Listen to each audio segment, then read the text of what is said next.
Hello. Welcome everyone to another exciting episode of Shattermare Live. Episode 18 already. Holy shit. What a show. Man, I wish I hit live like a half an hour ago, Kyle, because all the crazy stuff happens before we start the show. And then we're like, okay, everybody. Hold on, we're gonna start. Okay, we're gonna start. Like act professional. Like put your YouTube voice on. Right. And As if so people want to hear and see professional. yeah, well, yeah, they want to tune in for a dumpster fire, but we would get like banned in the first 5 minutes if we talked about like a third of the stuff we talked about before the show. So when we get into the show, we're like really chill and like monotonous. That's why we're all exhausted from just going like fucking ape shit, guys, going bananas. All right, let me find the cool. Oh, they have feeding the ducks music. Let's see this. What's this? Ooh, I like that. It's like a little R&B. Oh no. What's the night driving? Anyways, I'm one of your three hosts, Brian, from Shattermare Comics. I've got Kyle Hill with me. Yo. Hey. And then we've got William or Morb 357. He's going to like hit the bowl or get a drink or something before we start. Ooh, night driving's cool. Okay, we'll stick with that one for now. Hey kids, can you hear There me? you are. Yeah. Cool. Yeah. So, how you guys doing? Good. How the rest of you doing? Pretty good. Hardly Heroes is rocking and rolling. Yeah, man. We're doing it. We're working on issue 10. We're just talking a little bit about maybe having the new artist work on other future projects. Right now he's working on Victor and Hardly Heroes, so that's exciting. So people will get to see that pretty soon. We're starting to print some marketing materials for that. A couple of the shows that we're doing, I guess, towards the rest of the year. So we're also doing an exclusive card. We talked about Mercenary. Let me ask you about Victor. So I helped edit it. Yep. And there were rewrites necessary. And I haven't really looked over those rewrites. Are you satisfied with them? I mean, yeah. Nothing's. Yeah, I mean, I'm satisfied with everything. Because I know Phantasmal, had words. Yeah, I mean, we had like a pretty big. So after the stuff you edited and what he went through, we had like a pretty big call. I don't think you were on that, but I wasn't. This was still back when Matt was around, so it was Matt. Yeah, so I don't know the details of this exactly. Kyle, me, and Phantasm. Were you not on there, Kyle? No, I mean, most of the writing edits had been kind of done by the time I got on. It was mostly just art meetings. Yeah, so then it was Matt, Phantasm, me, and Alvin. And I mean, we had a pretty long discussion. Part of that was Matt's fault, but part of it was, it needed because of the revisions we're going over, and there's some stuff that we had to have Alvin go back and look at and rewrite, because there's stuff that like Phantasm rightly pointed out that like either it wasn't necessarily there, like it wasn't explicit, or it wasn't like there wasn't a lot of connecting tissue from section to section. I was very gentle when I went through. You just brought up, and there was a few inconsistencies that I pointed out as far as naming certain people, and you and I actually had a debate about the earlier thing about this, but then Phantasmal really had a write-up about it, and he went in pretty hard. Comprehensive. Yeah, he went in pretty hard, which is good. Like that's what I want him there for. So. And the interesting, I was glad I wasn't on the receiving end. you were already done, But the good thing about having him go through this too is like he's not he's not as familiar with Western pop culture and stories like we are. So when he's like, "Who's Frankenstein?" You know what I mean? Like he really doesn't know a lot of the like the You're lore. serious about that? Yeah, he knows like vaguely. Because You know, he's Singaporean, or yeah. is he? But, he's Chinese, but via Singapore. so he's in Malaysia, but he is interesting guy because I want to say he's like part British or like maybe half on whatever part of the family. Anyway, so he's in Malaysia and he's mostly used to Eastern like pop cultural stuff. I'll just say the anime. A lot of Eastern pop culture ideals, at least as far as Japanese anime or whatever, come from us. From what? Well, if you look at anime, it actually comes from like superhero comics and things like that. The classic. Yeah, well, it's like an amalgamation of stuff, but like he just isn't familiar with Western fiction like as much as we are because we've grown up with it, we've seen it. Yeah, like I'm sure he could rattle off a bunch of stuff that we don't know. Like I didn't even really know as much about like the Wukong myth until the last couple of years. Like Journey to the West, and then the game comes out. Yeah, and then but you even have to look that up to play the game. Yeah, but I hadn't seen a lot of like traditional Eastern movies and stuff that people are probably more aware of over there. It's just like I don't know what a good example to give you would be because again I'm not fluent. I'm not fluent in a lot of Eastern like I just media, never understood like how can somebody not know Frankenstein or Dracula or but because it's very Western, very European. Apparently it is a thing. So yeah. Right. But again, he knows about it. Like he knows. Oh, okay. Like the monster. Like just like if you said, "Oh, you know who Wukong is," and I'd be like, "The monkey god." The monkey.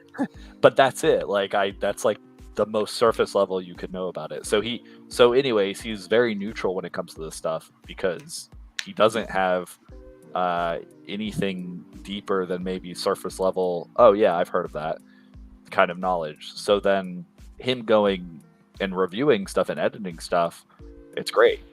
He'll just be like, "What is this?" He doesn't have all the bias and like the headcanon that we do.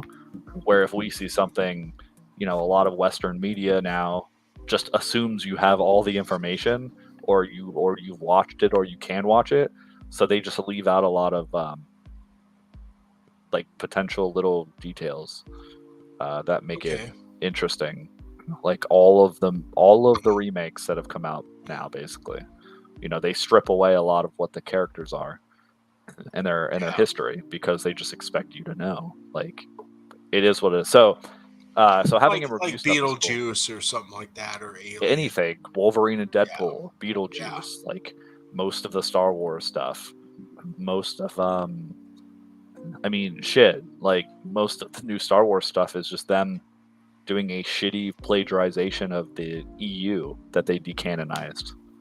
Yeah, it's just like them looking at the Wikipedia. To pay the authors. So they don't have to pay royalties. Yeah.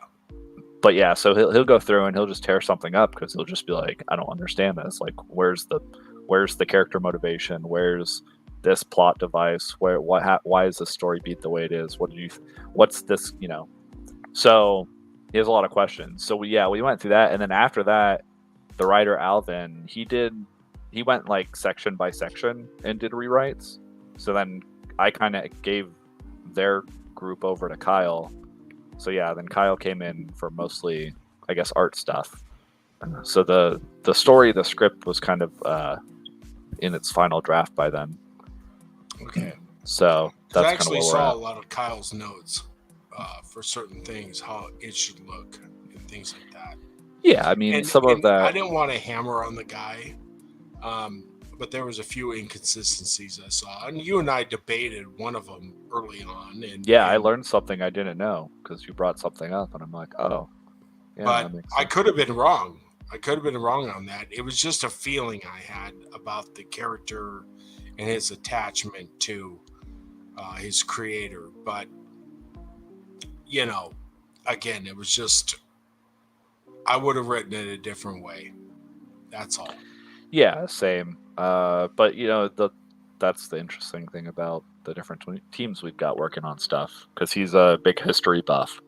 So he's doing it a little more from the dramatic side of like the character going through and meeting these different people throughout history, more than like you know, what you'd probably expect from, I guess, like modern depictions of Frankenstein, where it's more like Universal monster, or it would be. There's been a few comics about Frankenstein after the fact. fact. For sure. And for sure. You know, most of them have been good, so I can't say. I mean, there was one where he was called Adam, and he actually fought Hellboy. He couldn't speak, but he actually fought Hellboy in a ring and lost, and then went on about his life and just helped people. And there you go, yeah. You know, whatever. It was good. But he couldn't speak, so yeah, you've got like you know, different depictions of him. Like DC has their version of Frankenstein, kind of like Solomon Grundy. Yeah, kind of like a Frankenstein character. He is. He's like immortal, and yeah, he's a somewhat sentient zombie, basically. With intelligence. You're right. Yeah, that's kind of what Frankenstein's monster is. So yeah, so we'll see. I mean, this is definitely one that I would not like. If I would it would have to be a graphic novel. Like, we couldn't break it up into individual issues, and I'll tell you why. Just because the way the story is laid out, the way Alvin wrote it, it's you really need to read the whole thing. It's a complete story. Yeah. Which, you know, it may not sell as well as just a straight up, you know, sci-fi or traditional fantasy, or even like a horror book. That's how mine was laid out. But, you know, certain things have led to us having to break it up, which I didn't want to do.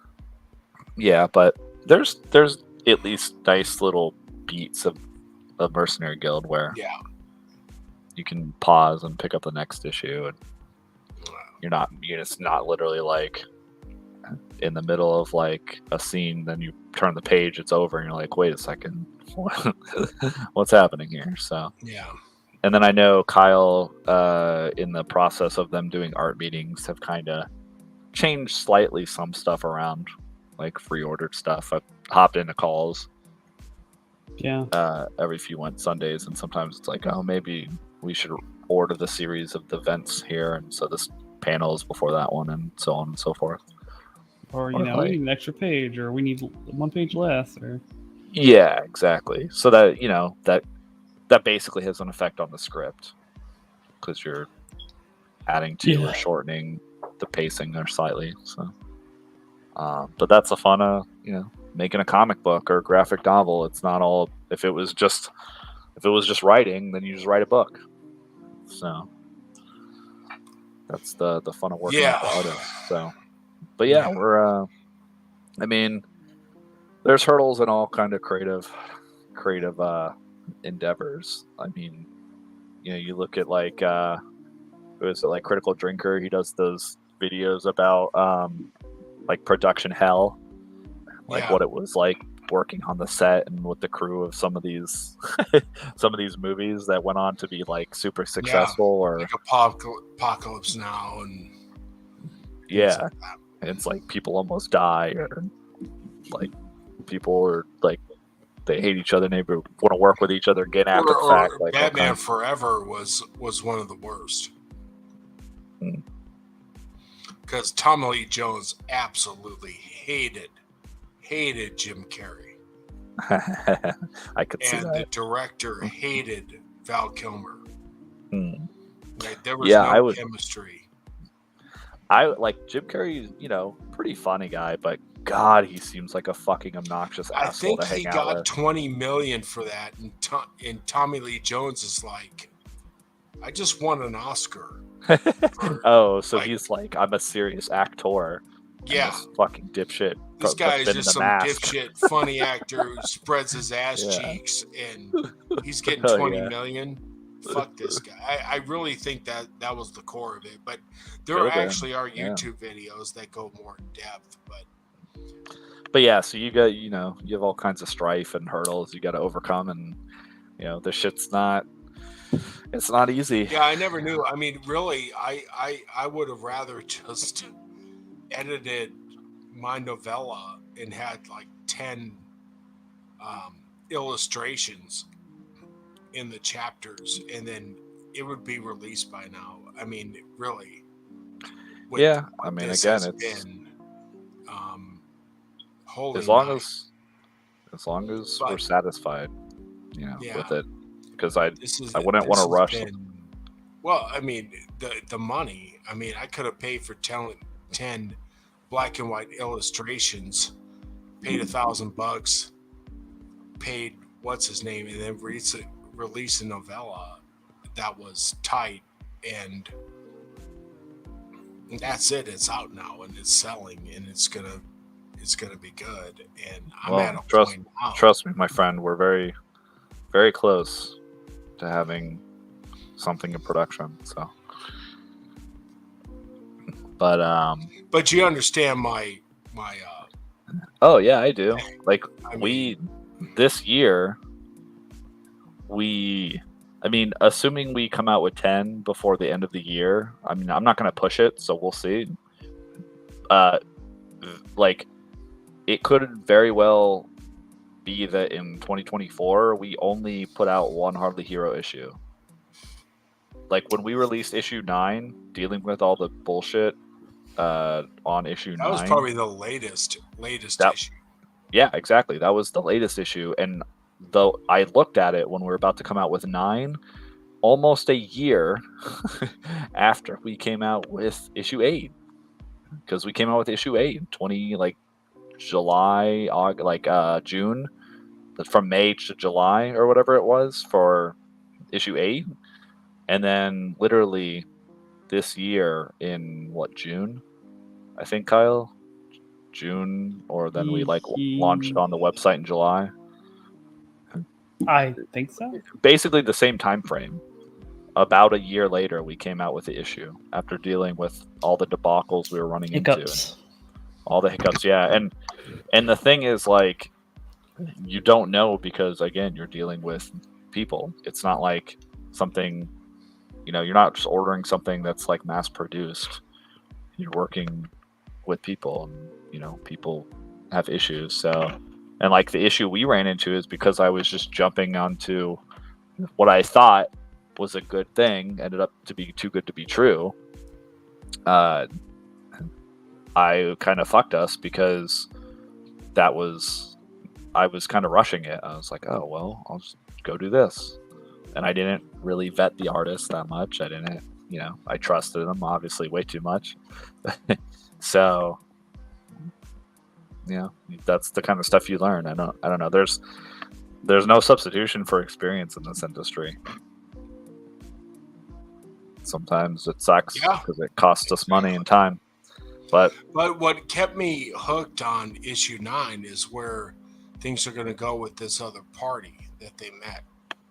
Well, don't get too excited about that. So that party was a guy from the TFM community. He hit me up after we had done the initial Indiegogo and asked if he could have his friends drawn into the, like, his friend, him, his buddy, and I guess their girlfriends, like, drawn in as their fantasy group or D&D group into the book. So it took us a few issues because I wanted to make sure Kyle could work it in to a point where it was like, okay, can we have them in like a couple issues or, an issue and a half or whatever, to where it made sense. And the funny thing was the guy was like, yeah, you could just like kill us off. And I was like, no, I don't want to do that. I want to make this like actually interesting, and obviously, wink, wink, leave it open for future issues. You can do like what I had planned for the Mercenary Guild crossover, where there's like a big bad, like a Jabberwocky or something, and then they just join forces and take that thing out. I don't know if you can use Jabberwocky or whatever, something. Just a wyvern, a wyvern. Yeah, something that's OGL. Yeah. Or not copyrighted by Wizards. Basically not a beholder. Yeah, or a Mind Flayer or something like that. Yeah, Mind Flayer beholders. There's a handful of them. But for the most part, I think Wyvern, everybody, because Guild Wars 2 used Wyvern. So yeah, Wyverns like Griffins or whatever, where it's got like they're like a mini dragon with a stinger. Yeah, exactly. So something like that, or a Jabberwocky, and you can look that up. I think because I know Monty Python used Jabberwocky for one of their things, and that's like Let's a dragon. Look it up together. Thing. Let's look it up together. Yeah. Jabberwock. What am I getting? Headset. Okay. Oh, Jabra. No. Jabberwocky's that poem where they use a bunch of made up words. Oh, yeah. Wait, why did I get a basketball player? What is happening? How do you spell that? Jabberwocky. There we go. Yeah, just like it sounds. Jabber. Oh, weird. W-O. I just want to show you guys. W-O-C-K-Y. I just want to show you guys when I was able to get it finally. This is what I got. I didn't know how to spell it. So this is what I got. You mean yerba mate? You mean Jabuki Young White? Something dragon-like. Yeah, you guys can see, right? No, of course. Yeah, you can see this. You can see my screen. Yeah, it's like this. It's like a weird. Yeah, it's like a weird, almost like a aquatic dragon, but it wasn't fed enough as a child, and it has like multiple little arm hands. Oh, that's the creature from Alice in Wonderland. A Jabberwocky. Jabberwock. I think it's in the public domain.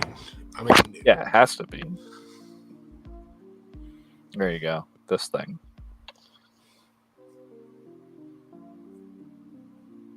That's cool. Yeah. Anyway, something. But yeah, I don't want to get copyright struck for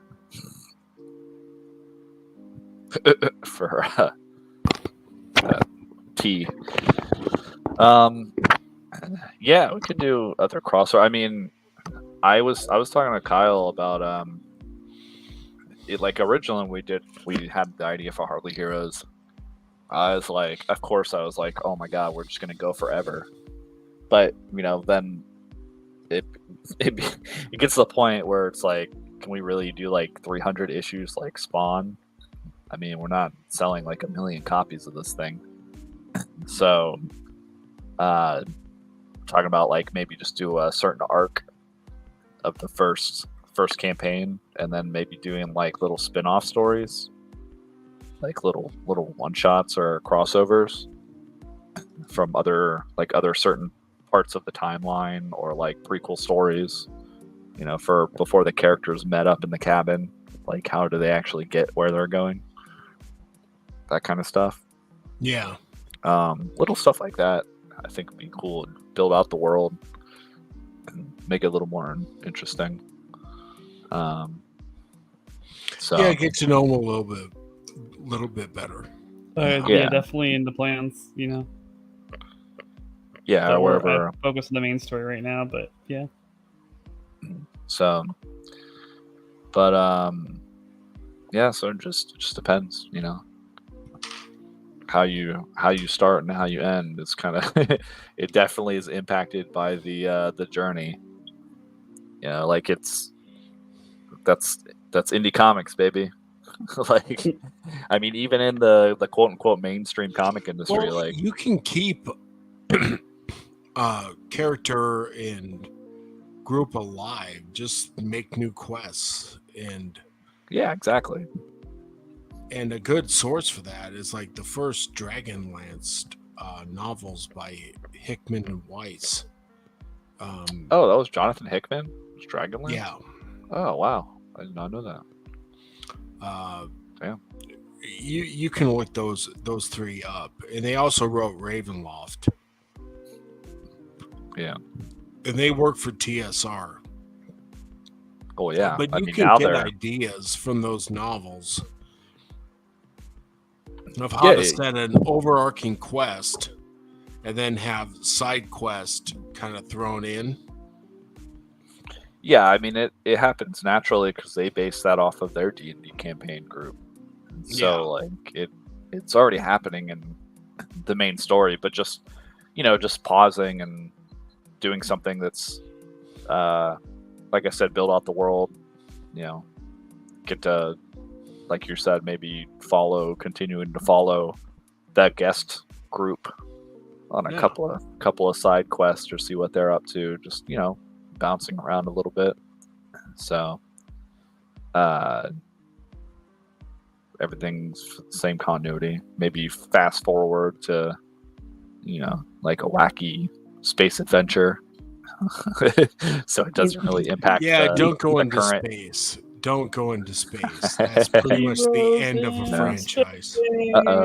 We'll fast forward. So we'll do it at the end. Leprechaun in space, Jason in space, and people will Fast be like, and Furious in space. Don't do it. Yeah, you're just convincing me to do it more. Yeah, people will be like, oh, they clearly ran out of ideas, and we'll be like, oh, joke's on you. No, but the great thing about fantasy is that you can do planar travel. So. Right. That's basically what D&D in space is. It's going from plane to plane. They just call it wild space. So it's like you can go through the astral plane to get there, or you can go, you can like plane shift, teleport there.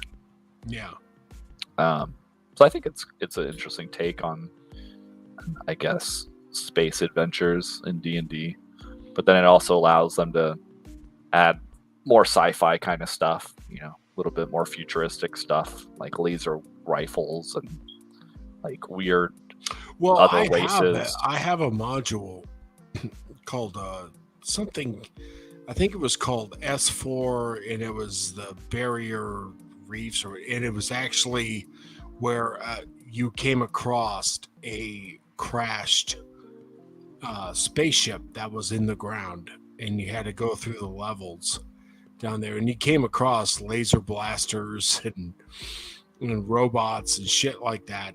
And they had this tree of dice you could roll to see if you could figure out how to even use the gun.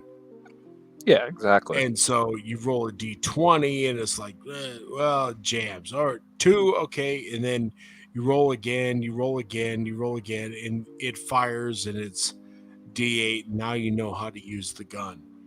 And we were kids when we played this. Barrier Reefs or something. It's called like S4, S2, something like that. It was an old Gygax thing. And so we were kids and we like, fuck, this is so dumb. You're going to fucking laugh. So like, we're just all going to piss on the floor, and as the robots come to us, they're going to short out. And the DM's like, okay, that works, which is dumb. It's stupid, but we were 13. We didn't know any better. Like, we're just going to... it's good problem solving. We're going to pee on them. And, we're going to pee on them and make a puddle. You'd be surprised how often, that actually does work. You just start peeing on somebody. You got a problem? You pee on your problem? Problem goes away. And that one friend in your group is like, all right, sweet. So we're LARPing now, right? Yeah, he kind of almost did that. Like, okay, next time we're meeting at But it was we're not his going to name was Jake's house Stu. anymore. Dude, this guy had the best name, man. The best fucking name ever. Stuart Kilgore. Dude, is that a fucking D&D name or what? That is pretty legit, yeah. Yeah. It was awesome. Well, He was a character. That's almost as good as that's as good or on par as we have a friend that we met. I'd say he's a pretty good friend now, and he's doing comics. He's been in the industry for a while. He's gonna start up his own publishing imprint soon, but he's also working with another guy to launch his stuff. Anyways, his name is Graven Ravenwolf. No shit. Oh, cool. Yeah, it's a pretty sweet one. Yeah. He's part American Indian, so I guess it makes sense. It tracks. So, I mean, there is, if you have to look like beyond the barrier reefs or something for Greyhawk of D&D, there really was a tech component to that, but you had to roll dice. You had to roll D20s for every section of, okay, I get a laser rifle. Okay, I roll a 2, and then I roll a 4, and then I roll a 3, and then I roll a 18, and it doesn't go off. You can't, so you just got to get those rolls, and they had a chart for it.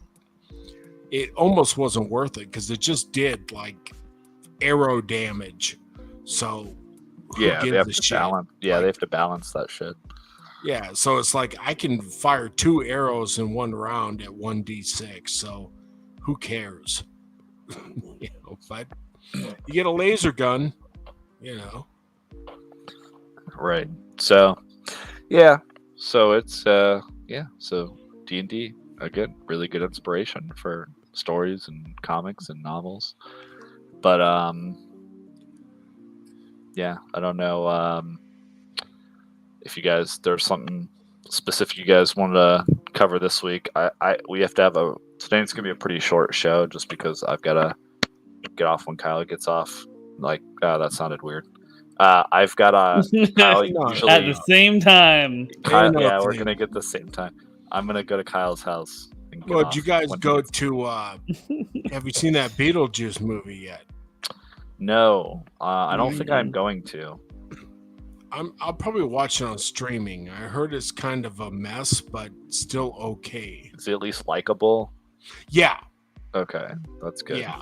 You know what I mean? The characters, right? Like there's no like identity politics or stuff. They just have too many. And again, we see this with bad writing. Too many plot points. Too many wasted characters. It's not focused. It's not focused. It could have used a really solid edit. And then I think it could have been a great movie. But the character, as far as the actors, they rocked and rolled it. Except for Winona Ryder, who was playing her Stranger Things character. So, oh damn, she was Stranger Things Winona Ryder instead of, whatever. So, yeah. But overall, it's if you catch it on streaming or something like that, take a look at it. It's fine. Oh man, I'm not a big Beetlejuice person. Yeah, so. I'll probably still go. I'll have to go back and watch the original. I loved it. You're probably better off doing that, but this is okay. I'll watch both. Yeah, I don't know if I've seen the whole original through all the way. Maybe that'll be. I mean, to a lot of us who grew up, it was the most strangest, weirdest, quirkiest film we've seen in a while since Ghostbusters, and it worked, and it was good. And that was like cool. The Mask when we were growing up. Yeah, and it never needed a sequel. It really didn't. But they made one, and it's not terrible. There's a really good movie there. They just added too much to it. Same thing with the Alien movie. There was a good movie there, and it's not terrible at all. But they could have made it really good. Which Yeah, alien that's what movie? the newest one. Alien Romulus, They just yeah. That I might watch on streaming. Oh, which is okay. It's not bad. Speaking of Terminator, oh shit, that was a callback to before we went live. Yeah. So speaking of Terminators, I watched the movie recently, as recently as last night, and it was what is it called? Subservient, and I it's never heard of it. I know shit. I don't even know. I don't even know what streaming platform it is. I just found it was like $4. Maybe like, I don't know, whatever. It doesn't matter. The point is, all right, tell me if you're interested in. I'm gonna try to sell this movie to you. So it's Terminator meets Megan Fox as a sex robot. Meets Fatal Attraction. Meets Fatal Attraction. Like Jennifer's Body, Wow. but Yes, but not weird. That's interesting. No, it actually really is interesting. It's pretty. That's great. interesting. Yeah, so it was pretty cool. There was a couple things.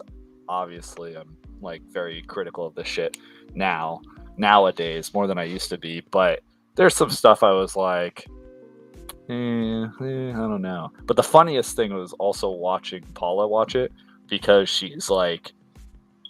Megan Fox is a robot in the movie, but she's like, no, that's Megan Fox. And so, there's definitely a sex scene where so there's a disconnect there. Well, yes, because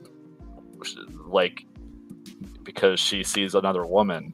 Well, it was like Terminator 3. Yes. They wanted to cast a man for that role. It's like, but Terminator 3 is so realistic. So anyways, in this movie, the premise is like this guy. So it's like near future where everyone has this fear of like artificial intelligence and robotics replacing everyone's jobs. Like they came to took our gerbs. We took our gerbs. They took our gerbs. So they it's like this guy, he's like a foreman at a construction company or whatever. And his wife needs a heart transplant. Like she's super sick and she's in the hospital. And so they go to I think they call them Sims. I was like, are they calling them synths or Sims or Sims? I can't tell. I think it's Sims. Yes. Sims, simulators. Sin as in synthetic, but like not with the TH. Yeah, it's hard to tell because like it's kind of, Megan Fox is like the most notable character. The main guy character is like Italian, so he's like this weird accent he's trying to do. But so his wife's in the hospital, like she's waiting on a heart transplant. And so they're going to the Sims shop, and the latest model they have, because you get like a butler or like a nanny, right? And so his daughter picks out Megan Fox's character as like, oh, she looks like she's a good, and they go, this is our most realistic model. Like she's made to mimic the emotions of humans. So she's like good caretaker for children and whatever. And so they get her, and it's Megan Fox. Like even now, it's still Megan Fox. And anyways, so like the robot becomes like psychopathic, and she essentially tries to kill the guy's whole family to be with it. So that's where the fatal attraction part comes in. But then she's a robot, so she's got like Terminator strength, even though she's like a tiny framed Megan Fox. So it's believable, and she can do some weird shit. So it's pretty. I think honestly they could have went further, but it's pretty cool because it's a thriller. So it's like subtly building, and then they leave it, at the end point where they could do a sequel. But yeah, I won't tell any more. If you look it up, see what streaming it's on. It's actually a pretty interesting. Yeah, and I've heard that that new Transformers movie is actually really good, as far as story wise. Oh, which one? Transformers 1. Like, oh, really? I didn't even know they came out with a new. Yeah, so it has Lawrence Fishburne, Steve Buscemi, a few people in Oh, it cool. doing it, and I've heard it actually has an overarching. It actually has a story. So some people have complained that the action isn't enough, but I don't know. Look at Jeremy John's review, Yeah, I'll and have to he look up. liked it very much, and it's getting good reviews. So if you're a Transformers fan, definitely Transformers One might be up your alley. I don't know. Yeah, I'll check that one out. I'll circle back on that one. So this is the movie I was just telling you guys. Is it Terminator Zero or One or? No, it's not. It's not Terminator at all. It's a totally original movie. Like it's its own IP, but it's Oh, only okay. on Apple TV and Prime Oh God, and Apple YouTube. TV. Who watches that? Yeah, well, it's on Prime and Google. So, but it was actually it was pretty legit. So Boy, they're just licensing out because they have a Terminator. They have another Terminator show out right now. okay, yeah, probably. I mean, I was joking about the Terminator. It's like Terminator because she's like a killer robot. Yeah, Man, But I it's didn't realize you were talking about a 2024 movie. I yeah. didn't know Megan Fox was like still doing things. I know. I was just as shocked as you, but we're just I scrolling was like, through what random year is shit. it? What? Yeah, but it's again, aside from this guy's fucking accent, where sometimes you're just like, wait, are you supposed to be American, or what are you doing? Like, nah, it's pretty legit, and yeah, like Megan Fox is a pretty good actress because it's like Megan's body, right? So she's playing just like a yeah, weird villain she can character, do that. and because she's a robot, she sounds robotic, if that makes sense. Like she's really good at playing her character because she doesn't have to act. Yeah, So it was like Terminator 3 where yeah. they had the female Terminator. She wasn't bad. Right, but this is Her like name is Loken, Michelle Loken, or something like that. oh okay, yeah. But imagine like what's that one Robin Williams movie they had a while ago? It was called like I think it was called AI or Artificial Intelligence. Yeah, that was Steven Spielberg. Was yeah, so it's kind of like that where it's not like a well, it the world building makes it seem kind of dystopian because towards as the movie progresses, they do this really interesting like subtle setup where you see less and less humans and you see more and more Sims. So it's I don't know. I think it was actually done pretty well. I enjoyed it. I was like, wow, and it actually got no, us it was kind a of good thinking. movie. A lot of people shit on it, but I actually liked it. So, What are you talking? I'm talking about this one. Oh, I was talking about AI. Oh yeah, that one was good too. But in the similar vein of that, but that one had like more of a kind of hopeful. Towards the end, it was kind of hopeful. Yeah. It was almost like a Pinocchio kind of thing. So it's like this one is showing us where we're actually going.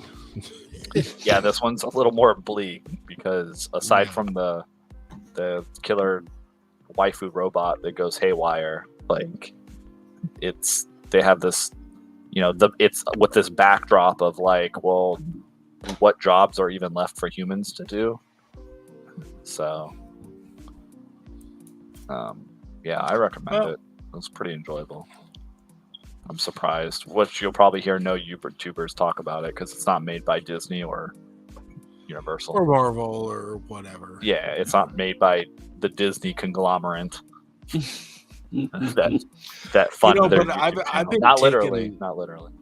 I've been taken. So I'm gonna kind of go on a soapbox here because a lot of people, including certain other streams I've been on, have been shitting on Critical Drinker and Gary and all them for just shitting on everything. And I will tell you, and I'm gonna just get it again on my soapbox. Critical Drinker is one of the best critics out there. Because not only does he, because if there's something good, he will say it, like he did about Andor or certain other projects. He doesn't have a predisposition. But when he criticizes something, he definitely gives, I would say, criticisms in the area of storytelling, character building, etc., where he's a novelist. He's published. He was published before he ever became a YouTuber.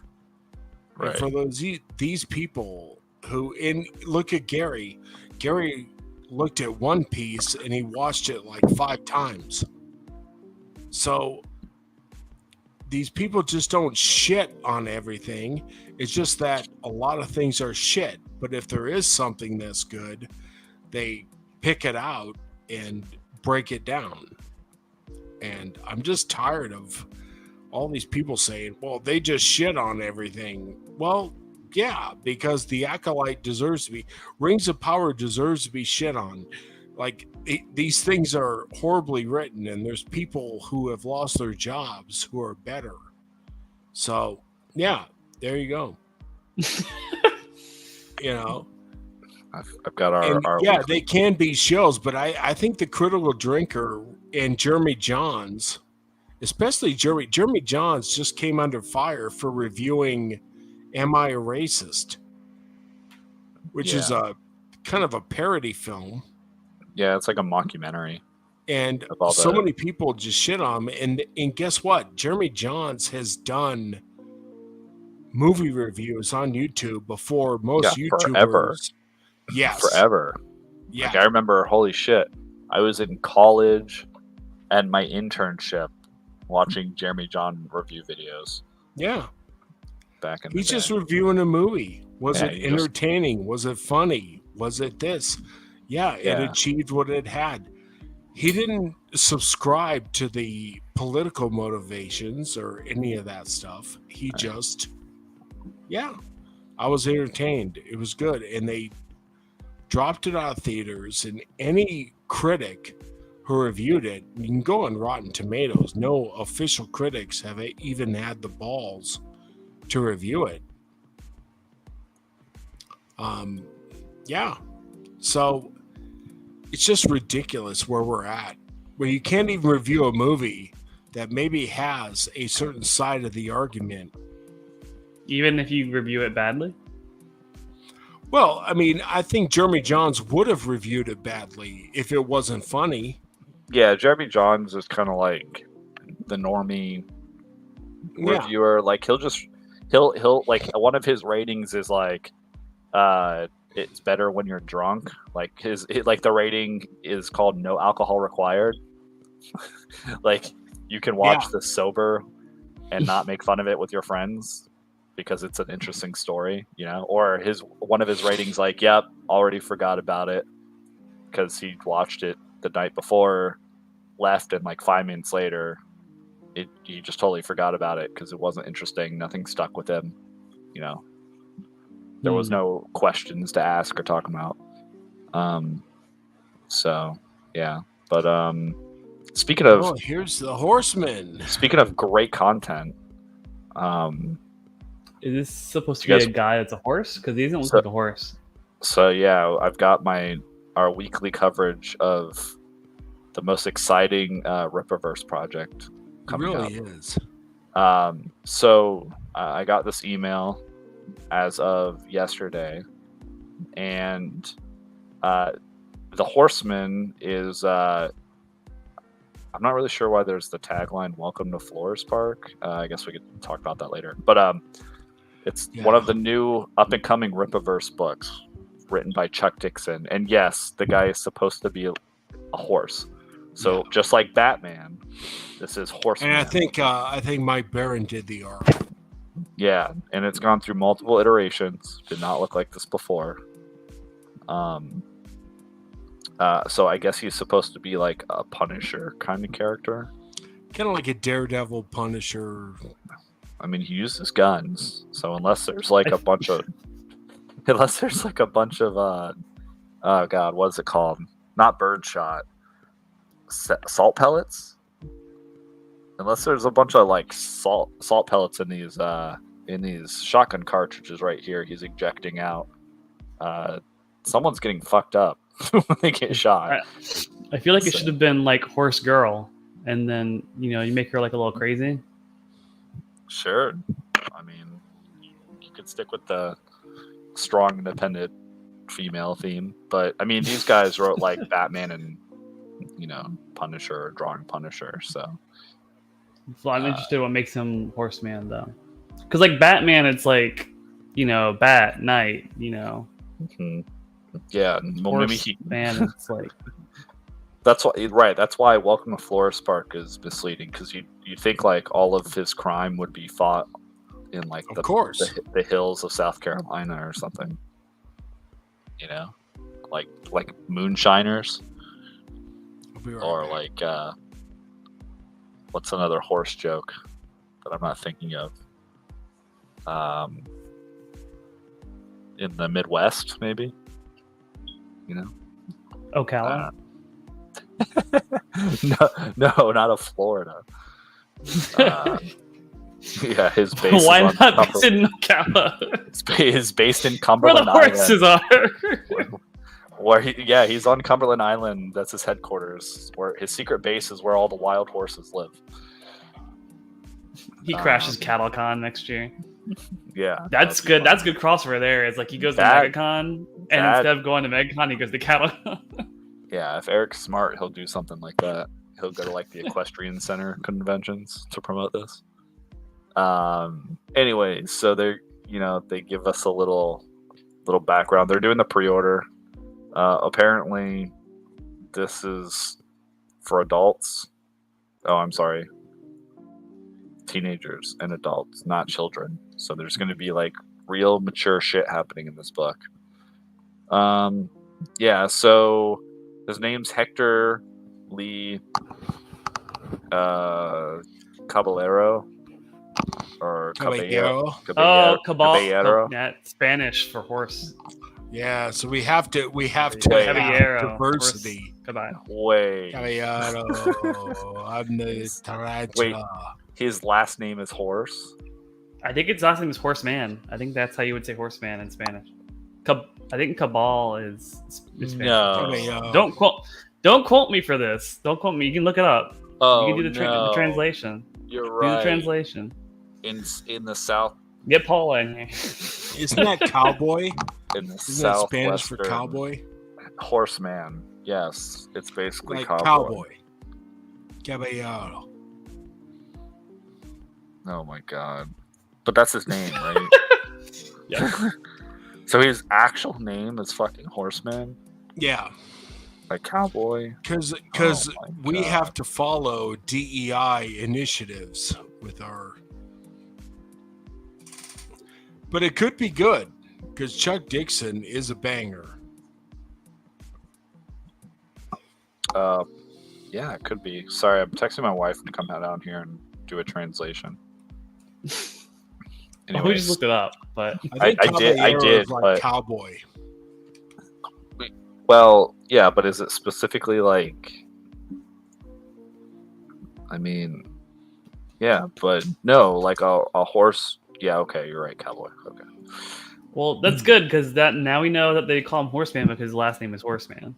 Because I was starting to wonder with like the the mature themes thing, like maybe there was some other reason they were calling him Horseman. I don't know. What does this word mean? Caballero? Caballero. That's cowboy.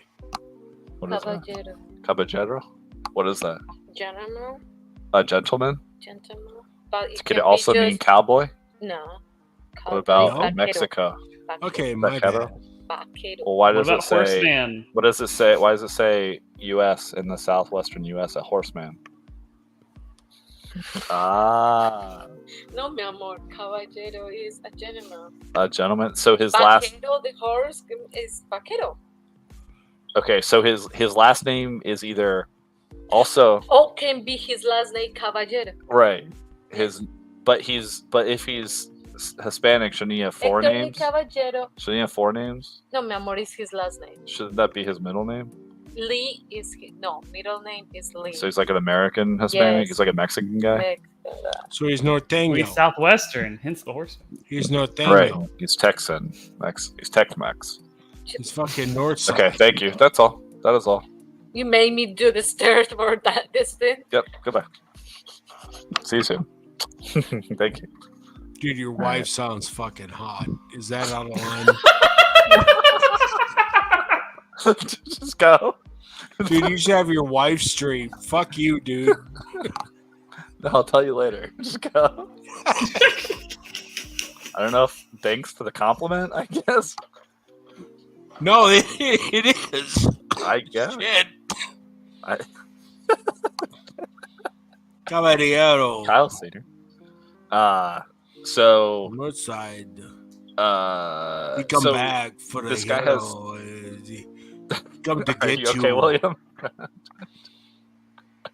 Come to get you. You know what? Every Mexican I've ever met, and I've met a million of them because I lived in Spanish Harlem for 6 years, they all call me Calvarone.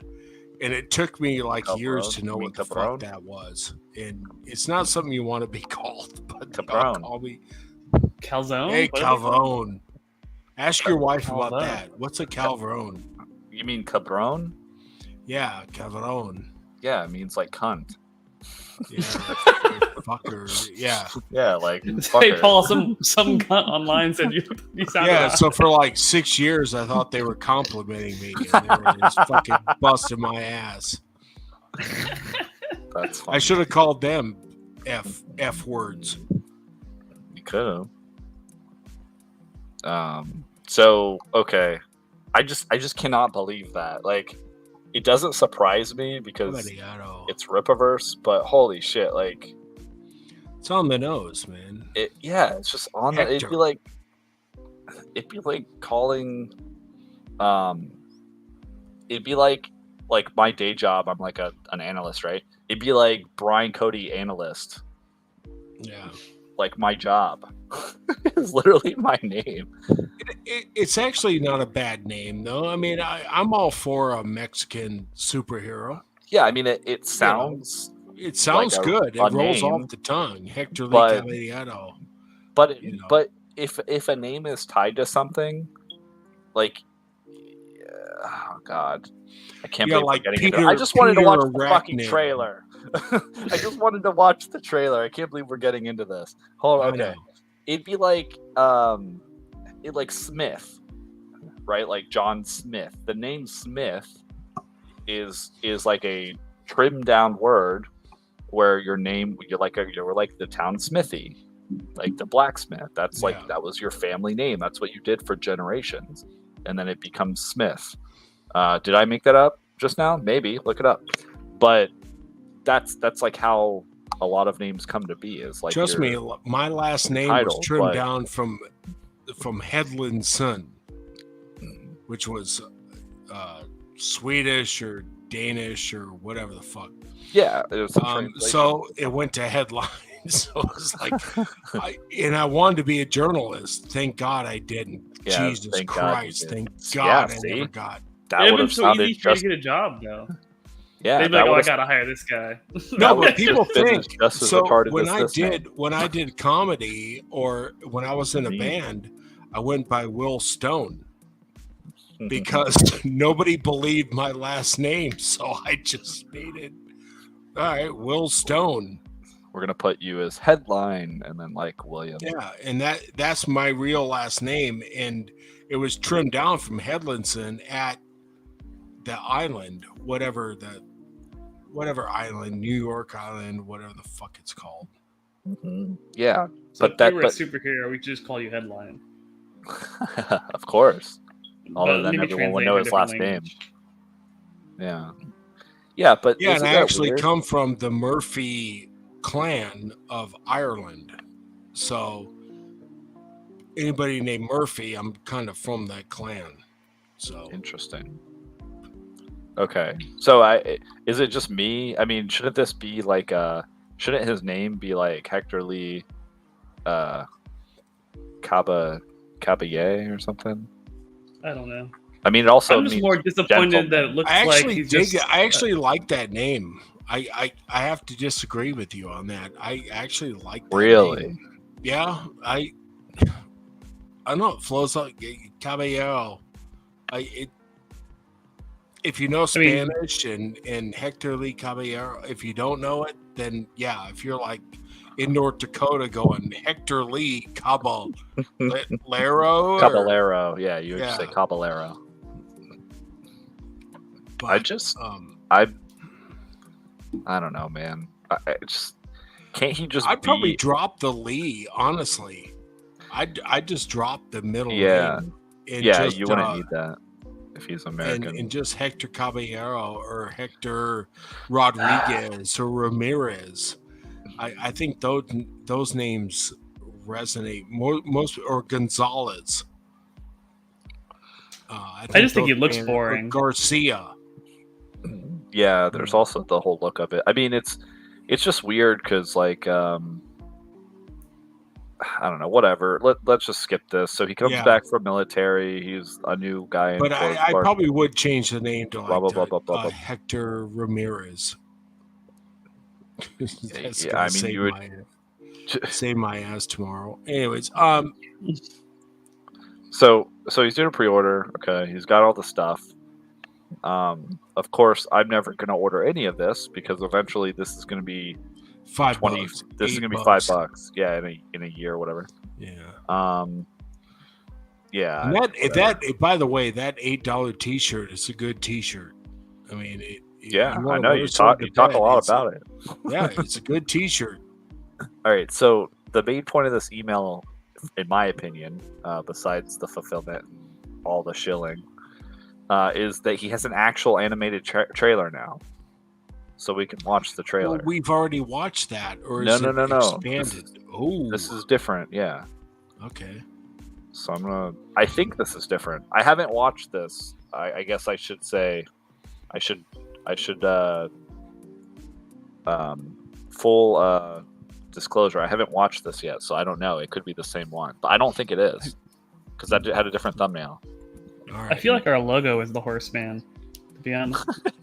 Yeah. I think you should have a dash between horse man, but whatever. No, because it's the horseman. Horseman? Because that's his is it horseman or horseman? But Spider-Man has a dash, so. Well, fuck Spider-Man. This is Horseman. All right. You're right. You don't fuck with spiders. This is the Caballero. El Caballero. This is Caballeros. Okay, William. I know, but your wife is just banging, dude.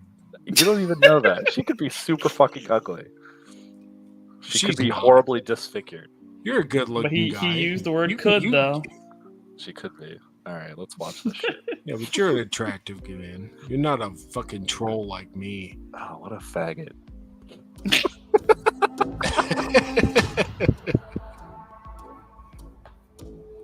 All right, here we go, folks. Here we go. Hell yeah. Oh, man. All right, I'm fucking jacked. Okay, we get it. Mature. Well, that leaves us out. Show me the horse cock. Go. Mature audience. That leaves Kyle out. Who the hell is this guy? Oh shit, titty. What's he want? Where's he come from? Oh, this pink guy? After every soldier I have with him and he kicks their ass. That's like Dave doing a voiceover. You can't save a bad script, man. What is this, like a Robotech animation? Yeah, dude, look at these bats. Holy shit. Those are... Wow. Does he have lightsabers? They have... He's great. He, like, sanded off all the... No, they're just aluminum bats. He, like, sanded them, so there's no... I forget the big brand. They look more like lead pipes than Easton, like wrap. Easton? Yeah, Easton. Thank you. He shaved off the Easton print on here, and he just polished them up. So you put I have one of those in my closet. I should do the same. Well, they look like they're more like lead pipes, but they have a butt. No, I'm doing that tonight before I go to work tomorrow. Oh, there you go. Well, he did kind of like William the has horse a hit hair out on thing, him. the mohawk, Just the so little the horse audience mane. knows. He did the little Yeah. horse mane on his head. That's cute. All right, hold on. Let me back up real quick. All right. Outman.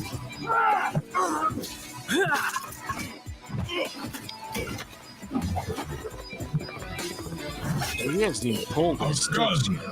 Now he pulls the sticks. What? He pulls the sticks now, so there's got to be Right. something big coming up. Probably. Little League game. Wait, hold on, stop. It's Back the league. the fuck It's the league up. championship, guys. Back Oh, the he fuck put them up. away. No, seriously. Back the fuck up because I'm about to go off.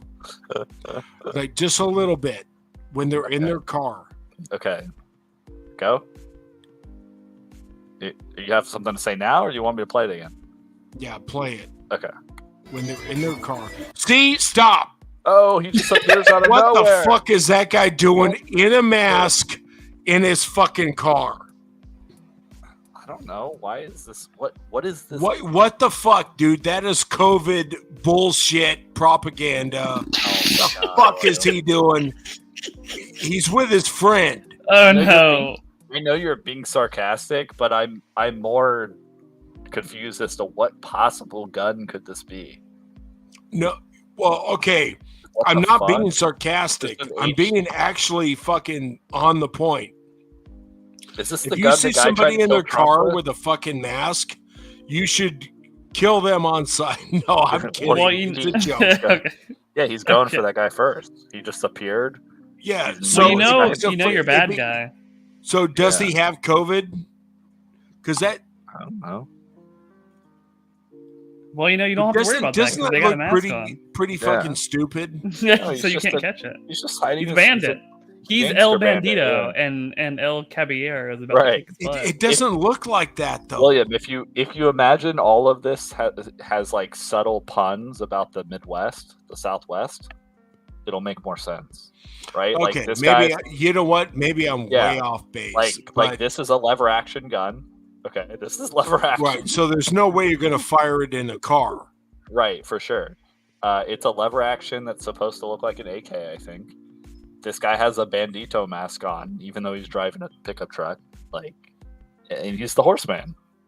Get it? I hope that's what they were going for. Dude, If not, dude, then yeah, seriously, dumb thank you But- for explaining it to me because I'm not getting it. But I think Chuck knows. yeah, I think but he look, knows it's I'm silly. I'm just a dumb writer. I'm not an artist. So right. Or I'm an not as good animator, as so- artists. All right. All right, here Oh we my go. god. He put his Oh. bats back. Look. This is my criticism. He pulls the bats out. He's like, "All right, let's fucking go." And then Outgunned. no bats. Well, he's Yeah, got to grab onto they're the on his car. back again. Yeah. And You know, it happens off screen. He jumps in the air, puts his bats back, and then he lands on the car and grabs. Oh, it. Do you we know just how missed hard the it is cut out to the like clip. You're right. to It holster happened as in a the sword? gutters. I'm a sword fighter. Do you know how hard it is to like There's holster magnets. a sword on your You're back? not the Yeah, they're just horseman. you're just magnets. That's fine. Yeah, I suck. I don't You're know. not what the I'm doing. horseman. Yeah, I you know. gotta. You. That's Get part of what good. makes him great. I wish I was. I might have a girlfriend. So Not with that attitude. All right, can I show you the next Yeah. thing that's crazy about this scene, guys? So he pulls the guy out. He pulls the guy out, and he pulls his fucking gun out. Watch this guy. He throws his out gun- of the look. his Hold gun's- on. He throws out of the car, and after he throws him out of the car, he pulls his fucking gun out. and shoots this guy in the face. Actually, Well, I think the craziest thing about doesn't he this have a is gun he- on the top of the car. I don't know. I Look think at the the craziest top of thing the gun. about Look at this his grip is- on the top of the car. Doesn't he have a gun already drawn? No, his right hand's holding onto it. I think he's just. Well, Well, holding I on think the his to craziest gun thing is went there's a limp, guy but driving back up. a car, and he gets pulled What out. the fuck is that? and, No, keep like- going, keep going. Oh, it's just the top of the doesn't car. yank the steering it's like wheel? The roof rack. No. Yeah. It's No, like yeah, the it roof is. rack. It's just part of the. Yeah. It's just part of the car. Oh, okay. All right. Yeah, Like my imagine bad. you're holding a steering wheel driving a car and someone yanks you out of the window. That steering wheel's gonna get like swerved to the left. Like he would just crash into the wall. Like him. Yeah. He would get smushed. Dude, you guys don't get it. Not in the Rippaverse. Oh, you're right. Not this in is the Rippaverse, unironically man. my favorite Rippaverse trailer. This is fucking aw. I mean, it's not a good like animation, don't get me wrong, but it's hilariously great. Like, just no fucks are given in this animation. Oh my god. Okay, let's watch that again. I don't watch this whole thing again. He brought a wooden bat to a metal bat fight. He fucked up. You should have graphite. Okay. See, look. Oh, hold on. Man, There's 2 cars. Yeah, there's not enough frames. See? It doesn't have roof racks, but it has headlamps. So then in the next scene when he grabs onto it, he's grabbing onto the shadow. There's also guys in the back of both of those trucks, and I didn't see any guys in the back of the one he jumps on. Also, his guns are holstered. You see that? Yeah. So when he throws that guy out, he literally does a windmill, somehow unholsters his gun, pulls it out in one like motion of his arm swing, and to shoot that guy in the face. That's doable, but on a moving truck, I don't know. Yeah, no. You don't understand what I'm saying. Here, look. So he yanks the guy out, and then his arm is down here, and when the arm comes up, the gun is in his hand. Look. Oh, okay. You see? And they even give it a little sound. Like they didn't even show the gun on the side of his hip. That's what I'm saying. He just his arm comes down and be more clear about that. Right? So in like a split second, he unholstered his gun, and so he just basically materialized the That's gun. what I'm saying. That's what I'm saying. We're not going to finish this bridge. All right. You're right. Walks away clean. Damn. With my money. Now What are the y'all fuck? gonna do about So that's that? Kingpin. There's Vikings in this shit. Holy shit. No, it's like Birdie from what was it, Street Fighter? You could. Sure, but okay. That's what I guess that's Western. Who the fuck still wears a mohawk? Oh, sorry, Luke. He doesn't wear it up. Oh man. Yeah, but yeah, and his is blue. He can professionalize it, but really, is this? We're still I don't doing know, man. this. Vikings. I think the voice acting in this trailer is pretty bad. Oh, the voice acting is atrocious. It's actually the worst part of the entire thing. It's the worst. I guess the script goes hand in hand with Why that, does the guy have like 7 beers by him that aren't chilled? Like he drank them. Yeah, that's what he's gone through already. Oh, those are dead soldiers. No, those are hers. She has the bottle. He's got the mug. Yeah, she's so she's turned. the lush. Yeah, Okay. she's turned. All right, good for her. Turn us loose, Tuna. Let us do what we I got some fucking meth for you. Do you want that?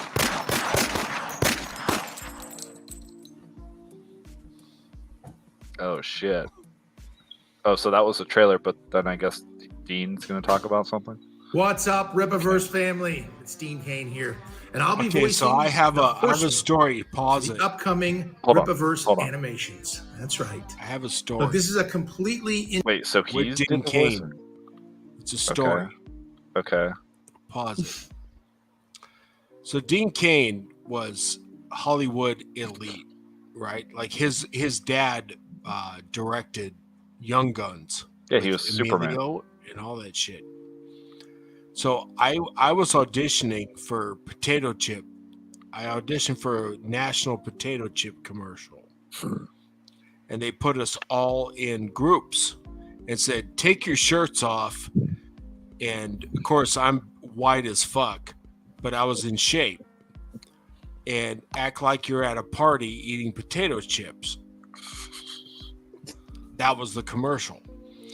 And of course, Dean's group, we could see he was going to get it. The guy had charisma. And like then Dean Cain raped you? Charisma. And everybody was gravitating like towards him, just talking to him. And him and I talked about like, because he played ball for the Buffalo Bills. He was a safety for the Buffalo Bills. We talked shit. And I didn't even know his dad was a director. And in all this shit, you know, did young guy. He knew Emilio Estevez and the Sheen Boys. He knew him. What's the point of this? I'm sorry to cut you off. Well, I mean, he got the gig. Yeah. Oh, okay. He got the gig. He must have been good at eating potato chips. Yeah, his group got the gig. We all knew he would get the gig. But the guy really is a fucking good guy. I mean, he just is. He's an athlete and he's a stud. And you know what? He was supposed to be the lead in Point Break over Keanu Reeves. Damn. You know that? Got lucky. No. I'm not really familiar because with he was a real surfer and an all-American football player. And so he thought he was a shoo-in for Point Break.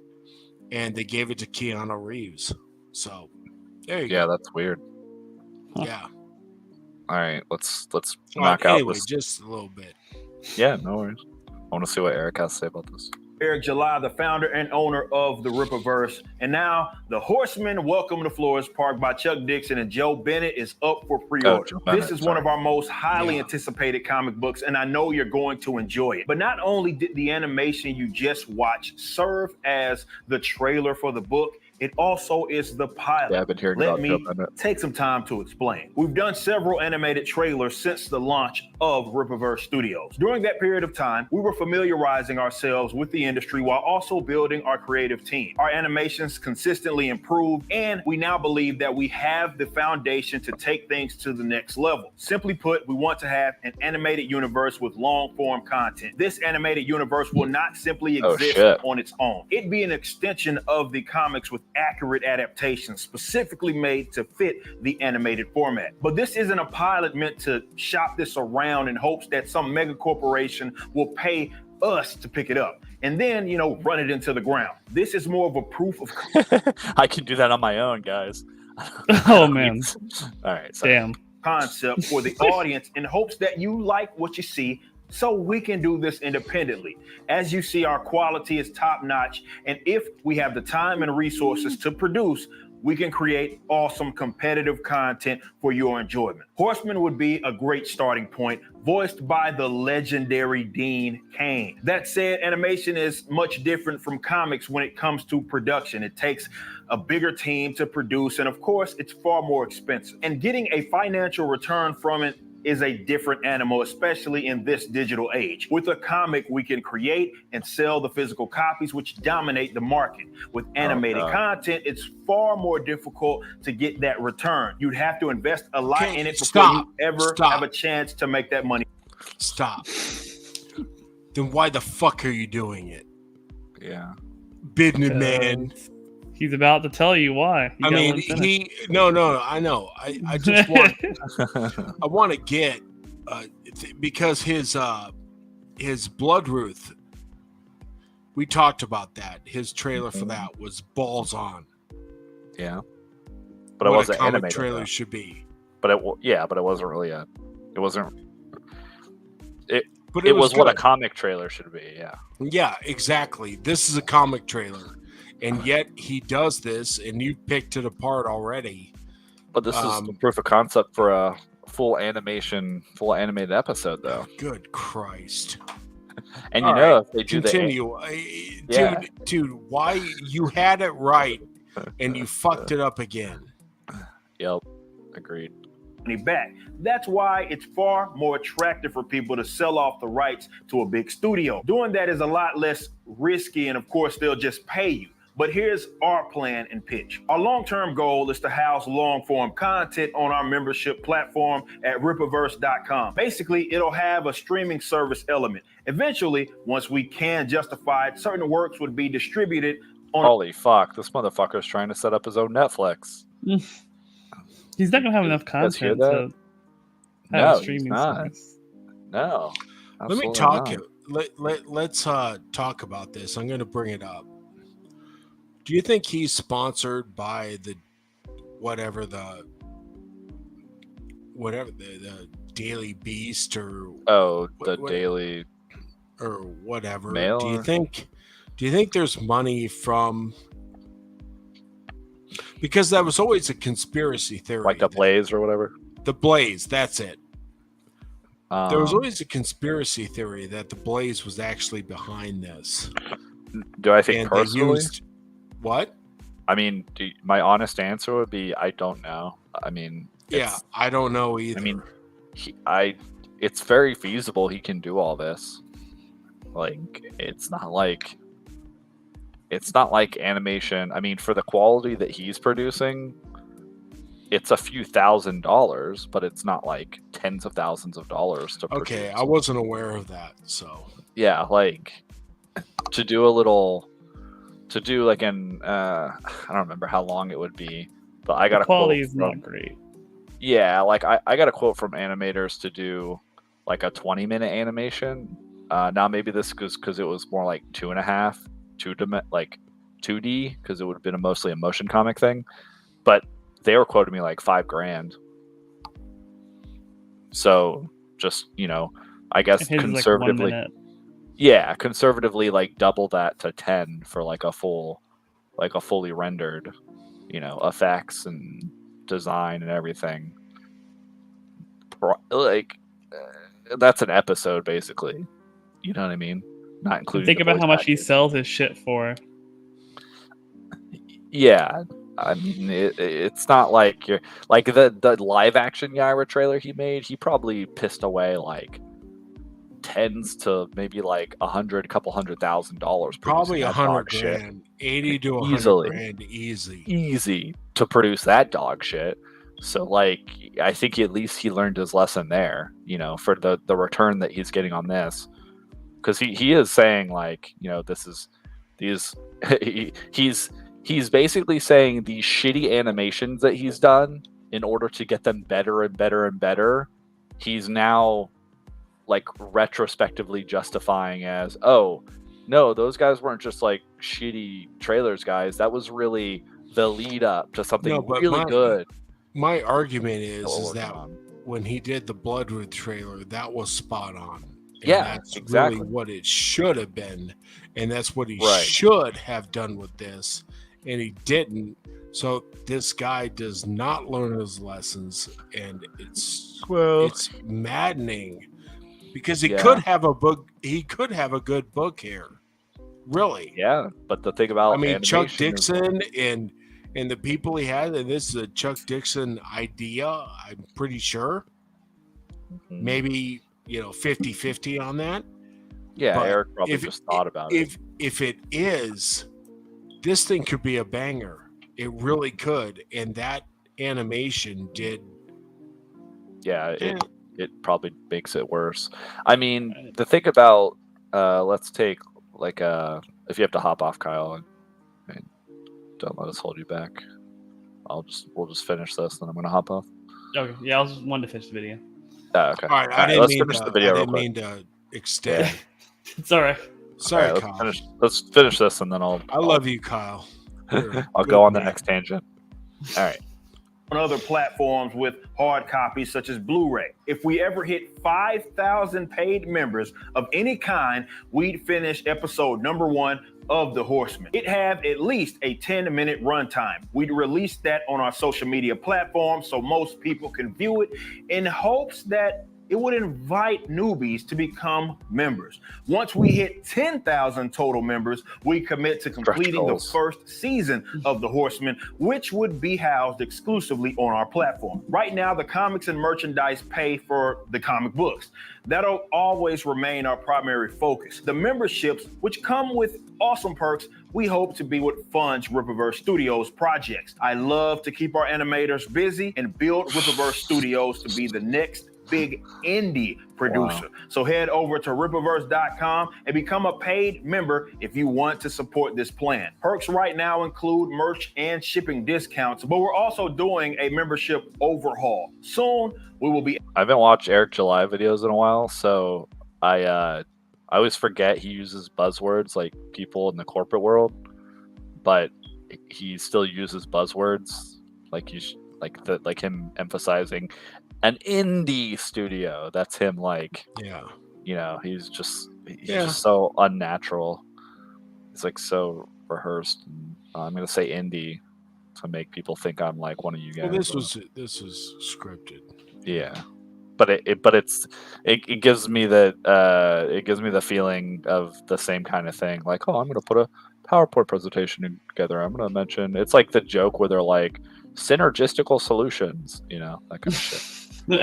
Adding forums so you can nerd out with the fandom. We'll also do plenty of member-only content. Like, I'm an independent artiste. And streams so we can let you in on the process creatively. The list of perks will continue. Or what does he say? Creator. I'm an indie creative. I'm a creator.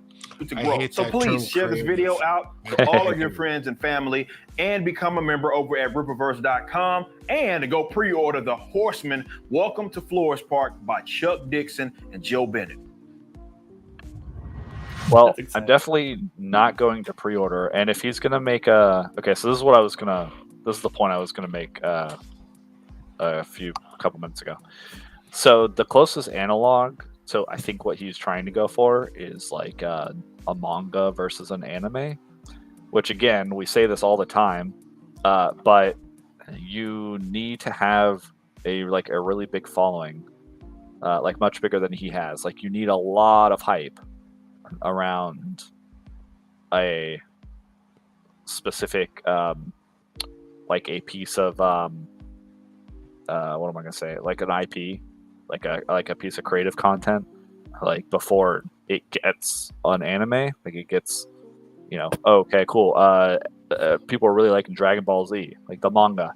People are really liking like Chainsaw Man, so we're gonna make an anime. And then that's supposed to have, like a feedback loop, because the anime is going to be pretty similar to the manga.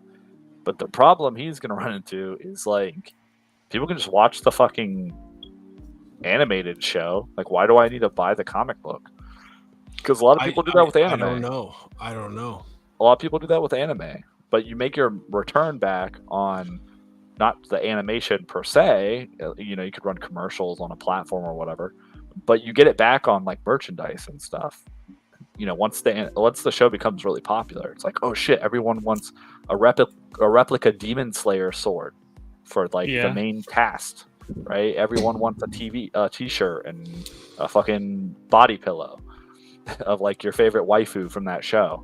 Whatever it is, like you make it back on merch, and he's not, like, he doesn't have the groundswell for this kind of shit. So yeah, I would just watch a leaked version of like, if he's posting on social media, well, yeah, I'll just be a free writer. Like, I'll let all those people pay for, like, what do you have, like 1,000, 5,000 crazy expensive memberships? He wants 1,000, and then the lowest membership is $5 a month. Right. So and he wants to be making $5,000 a month at very bare minimum. Right. Which makes sense, because that's about what I said, right? When I was telling you guys earlier for the animation costs. Well, so it's a stretch goal, whatever. Yeah, it becomes a stretch goal, basically. I will say our logo is better than a van. It's better than a van. Better than a van. You can just crowdfund this shit, but whatever. What are you saying, Kyle? I said I will say our logo is a lot better than theirs. Oh yeah, William and I were talking Not that about I'm saying, but I'm saying. Yeah, no, William and I were talking about it a couple episodes ago. Like, when we end the video and we're just kind of staring at it, it's like there's just no creativity whatsoever put into this shit. But it does seem like he's very excited about Chuck Dixon doing this book for him. If I'm gonna predict, I think William's right, where it's like Chuck Dixon is doing a lot of the heavy lifting on this book. Yeah, a lot. If he's gonna do a full episode of just Horseman, like that's his opening. That really is his new ISOM. Yeah, I guess so. Maybe it was ISOM all along. And there's nothing wrong with that. I mean, Chuck Dixon, he's got skills. serious But skills. We'll see. And yeah, we'll see. I mean, I think this has potential to be an actually good book. I'm not going to shit on it just because it comes from Rippaverse. I think that's unfair. Yeah, no, I think it unironically was the best animated, whatever you want to call it, short. You just change your name to Horseman Comics. Oh no, I've had this. Yeah, but again, it comes from Chuck Dixon, and you just notice that it has. Yeah. I mean, yeah, is it derivative? Of course it is of Daredevil. Man. But I don't mind if it's good. I'll be on board, and if it's not, but I'm gonna wait for real reviews, not certain other people who just want to tear it apart. I mean, there's going to be flaws, but yeah, for social sure. media, it's just going to be people automatically have already decided they are not going to like it, and names. then people that automatically decide they aren't going to like it. And then Yeah, there's well, the small minority of people who are like, I'm going to look at something and then make up my mind. I'm not going to mention names, so. Well, it's going to be all of Rippa's like hardcore fan base. It's like, oh, this is the next best thing in indie comics, and then all the, I guess, what CG is now, at least Ethan and a lot of those guys are going to be the detractors. Tearing it apart. Like, this is awful. It's no matter what. Bye, so Kyle. If it's good, goodbye, Kyle. If it's good, I'll give it credit. I got no hate. Yeah, I'll give credit where credit's due. I'm just not super invested at this point because of all the things we've discussed prior to this episode. Check out our previous live streams where we cover this kind of stuff. But yeah, I just I'm excited to buy it in a year when the book is $5 or it's in the $5 bin at any of the comic shops who pick his stuff up, and I'm not spending a bunch of money on other bullshit, and that's pretty much it. And if by then a bunch of his like hardcore fan base pay for that super expensive stretch goal, cool, I guess we'll get a Horseman show. We'll get a Horseman. Look, I have no problem with something being successful, even something I don't watch. Like, I never celebrated The Acolyte being canceled. I don't care. I never watched to begin with. They can go for 10 seasons. I don't care. But if people like it and it makes money and it generates revenue, good for them. I got no problem. And same thing with Eric July. If you have a character that's generating revenue and doing stuff and what this and this and that, good for you. And if you make a comic that's good, I'll buy it. Yeah, I don't care. I'll be right there, back on the train. So, yeah. But I'm not shitting. I'm not shitting on Eric July, and I'm not shitting on Comicsgate either. But I just want good entertainment, and that's the bottom line. And yeah, a lot of people are excited now to tear something down. Like it's that's what gets clicks. It's like the horseshoe effect of, I guess, what you'd call like conservative content creators, where it's like I know they would never agree if I said, well, your whole ideology now is based off resentment, right? Because we all agree, like, oh yeah, super liberal lefty people, they're like communists, and that whole ideology is based off of like envy and resentment of people who are more successful than them. Well, what's the difference really when people on the right or like super right leaning people are excited about the possible death or cancellation? I try not to look at things as right or left. It's just, is it good?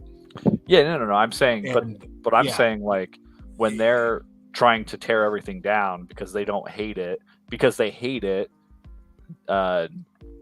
whether it's good or not, Like they're still generally going after stuff that people consider successful, like mainstream, behemoth things.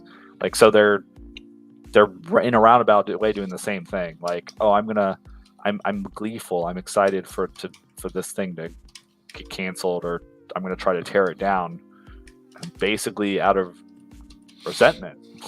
Like, it seems like the same motivation at some point. If you're not, if all you're doing is bitching about it, just like move on and build something of your own. So again, at the end of the day, I still give Eric more credit than a lot of these dipshits, because he's building putting shit out. He's building, he's building his own thing, and in some ways, I think I can see a little subtle twinge of he's actually gotten the message, some of the critiques that people have put forth. I think he's not going to mention them. He's just going to quietly sweep them under the rug. But I think I can see subtle hints of him, improving on things, figure out how to do better stuff that will actually bring, like he says, newbies, right? Like, I want to bring newbies in, but I just translate that to, I want to bring people back. Like, I want the people who bought ISOM 1 to come back. I want to recover those fans. So, just stuff like that. Yeah. He'll just use different language because he doesn't want to come off negative, and like he's like pissed a lot of people off and desperate for people to come back. But the reality is, like, he did. And you've got to come out with something we actually think is great and care about and are excited about. Fool me once. Yeah. So yeah. So we'll see. Yeah. But yeah. So I guess we could leave it there. This is gonna be a shorter episode. Again, I actually think The Horseman could be a good comic, and yeah, could be. We'll see. I mean, given the trailer and whatnot and blah blah blah, but the overall, I think, if it's Chuck Dixon's vision and their art, and there wasn't a lot of impediment. Again, it looks a lot like Daredevil.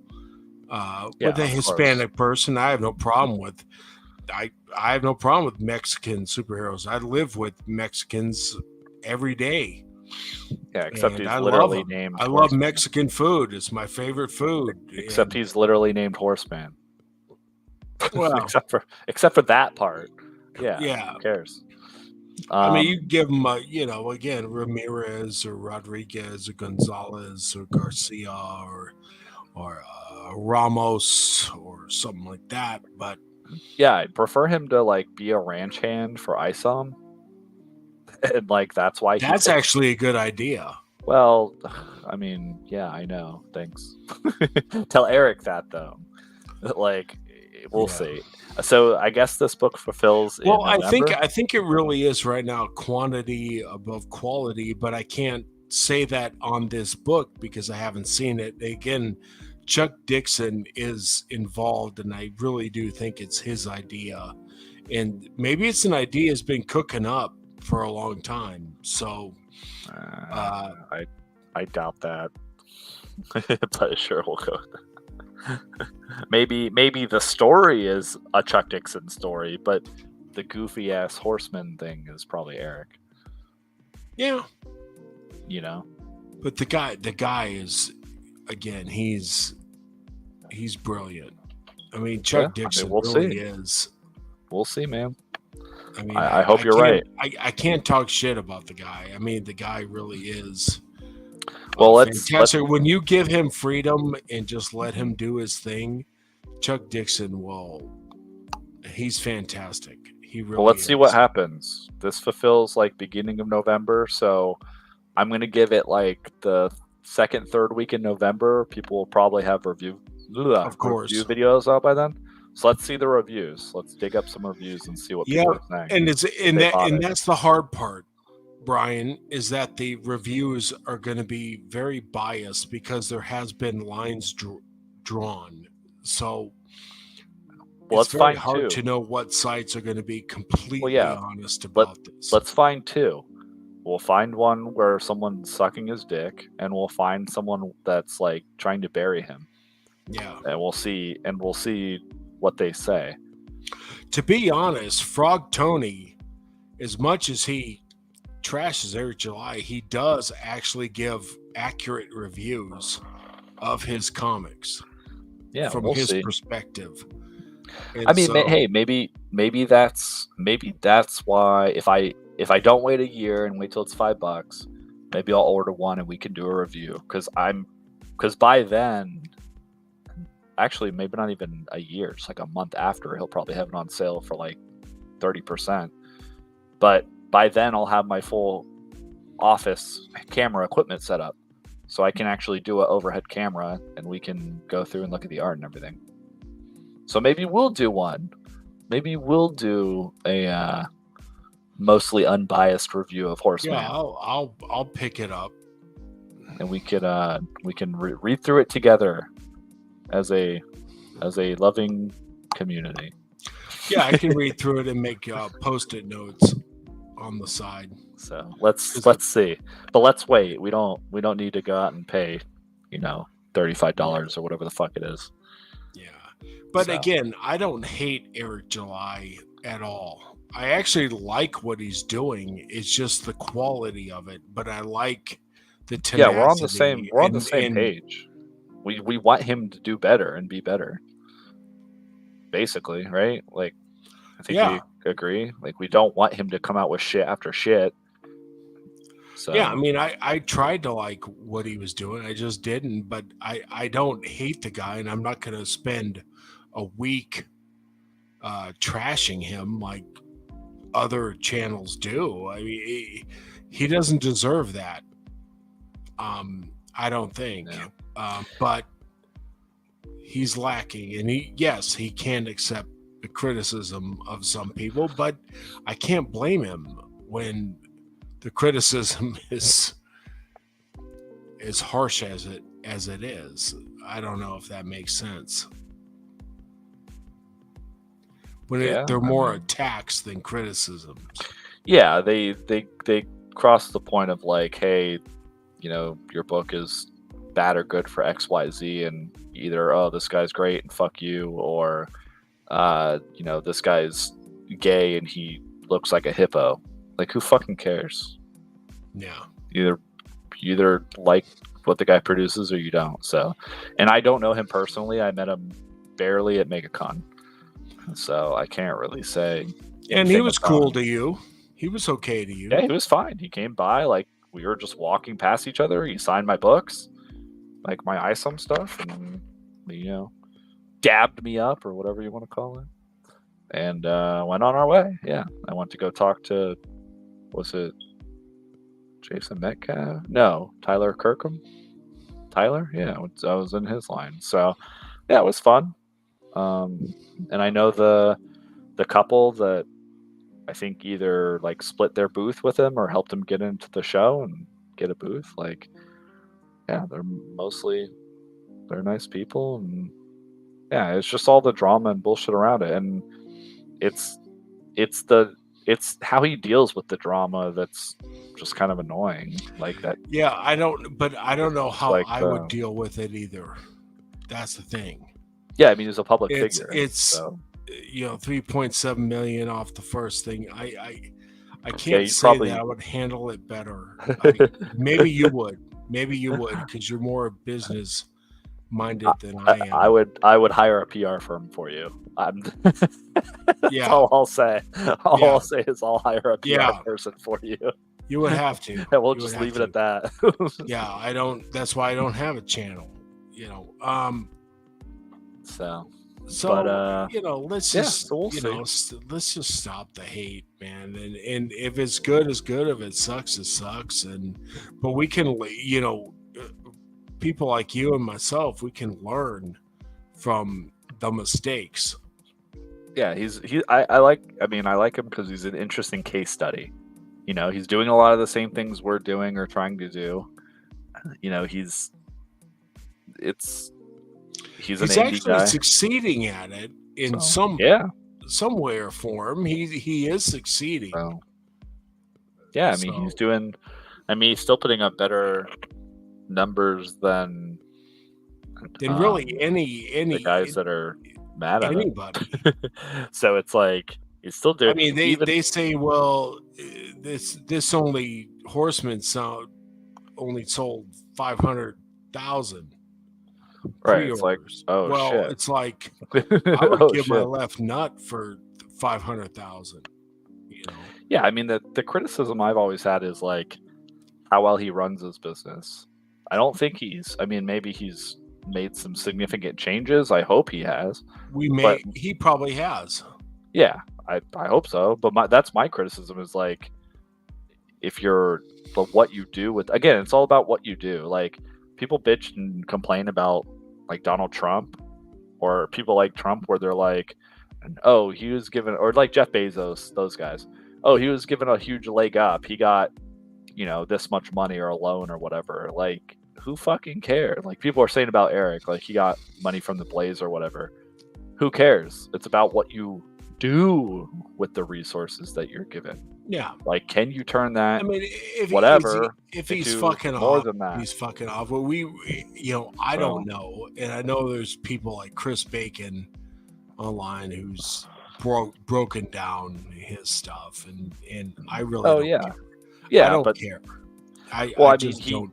You would care, like, if that was you. That's why I'm saying that's why it's an interesting case study. So like it's a good case study as what to do or not to do. Like if we launch Mercenary Guild, and in some alternate universe than what we'll probably do, almost assuredly, and we got like $2-3 million in sales, like we would immediately want to completely fuck around. Like we would want to just spend money on bullshit and be like, oh my god, look what we're doing. We're gonna launch the fucking Mercenary verse. Like, oh man, we each get a Ferrari, and like a new mansion. Like, we would have to be disciplined and be like, no, this is good. Like, here's your profit. Here's our profit. Here's what we're gonna hold to invest in the next several book. Like this is what we need to do to make sure it's good, continues being good. Like, this is what we can feasibly do to upgrade our, that kind of stuff. You have to be very methodical, is what I'm saying. So, and I don't think he was, and I don't think he knew enough about the comic industry when he first launched. So, hopefully he has learned more about that stuff. Like, it seemed pretty apparent to a lot of people that he didn't know what we immediately learned when we launched, which is you're automatically going to have a attrition rate after your first issue. Anyone who's ever done comics before learns that immediately. Like, you're going to have a drop off in sales after issue 1, because issue 1 is where people are jumping in to see if they like it. Collectors, you're going to get a lot of those people, and then people will fall off. So just stuff like that. It's like he's probably figured that out at this point. Like, again, at least we hope so. So yeah, I would be genuinely excited if, again, when he drops the price significantly, because he at this point he's shown he will. There's no reason to buy it early. So once he drops the price, if we look at the reviews in the next couple months, and it looks like it might be something interesting to pick up, I'll pick it up. Yeah, for sure. I would be excited to pick it up. So in the meantime, I want to read a good book. I don't care. Yeah. In the meantime, I've still got to read Wraith of God. I've still got to catch up on the Ultimate Spider-Man series. So, I've got reading. I've got a short list of reading to do anyways. So. Cool. But yeah, man. I think that's a good stopping point. I've got to pack and get ready to go for the weekend. Good luck with your hunker down. Hunker down. I will. Let me know how it goes. Yeah, I'll text you. Yeah, I'll text you tomorrow night. Let me know. So, all right, man. Yeah, let me know. You can find me at Morb357 on X and Yeah. subscribe to the Mercenary Guild. And check out this guy. themercenaryguild.com, one word, and just hit that link. And you'll get to Shattermare Comics, and you can get to Hardly Heroes. You can sign up for my the newsletter for Mercenary Guild. Doesn't cost you a dime. And you can sign up for Victor as well, which is another outcoming comic that we have at Shattermare Comics. Yep. In fact, we have a new commercial. We can just show them the newest commercial ad that I put together for TFM. Why not?